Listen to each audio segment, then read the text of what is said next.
Drama serial खुमार के अगले एपिसोड में आप देखने वाले हैं। नासिर कहकशां बेगम को फ़ोन करता है और उसे कहता है आपने मेरे साथ अच्छा नहीं किया। कहकशां बेगम नासिर से कहती है ये मत भूलना तुम्हारा पाला किससे पड़ा है।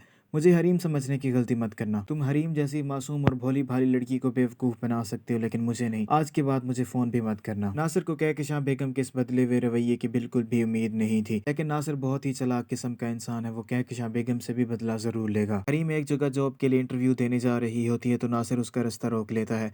नासिर हरीम से कहता है अगर तुमने मुझसे शादी कर ली होती और मेरी बारात को यूं खाली हाथ वापस ना भेजा होता तो आज तुम मेरे घर ऐश कर रही होती। कहती है एक जलील इंसान के साथ ऐश करने से बेहतर है बंदा तपती धूप में नंगे पांव भटकता रहे।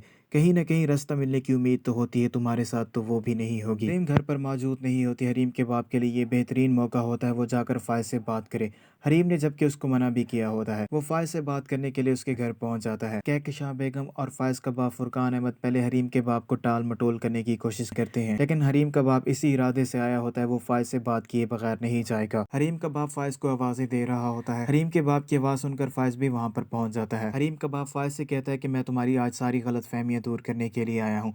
फायज हरीम के बाप से कहता है मैंने आपकी कोई भी बात नहीं सुननी। आप जिन कदमों पे आए थे उन्हीं कदमों पर आप लौट जाएं। मैं आपकी कोई भी बात नहीं सुनना चाहता।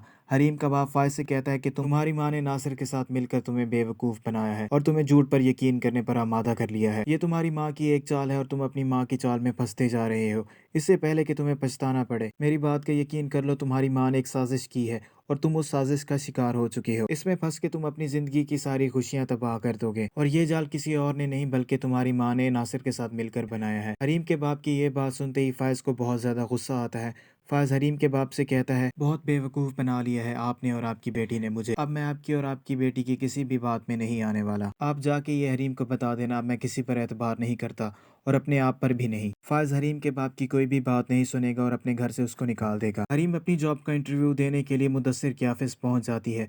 हरीम इस बात से बिल्कुल ही अनजान होती है। हरीम जब मुदस्सिर को देखती है तो हैरान और परेशान रह जाती है और हरीम इंटरव्यू दिए बगैर ही वापस आ जाती है।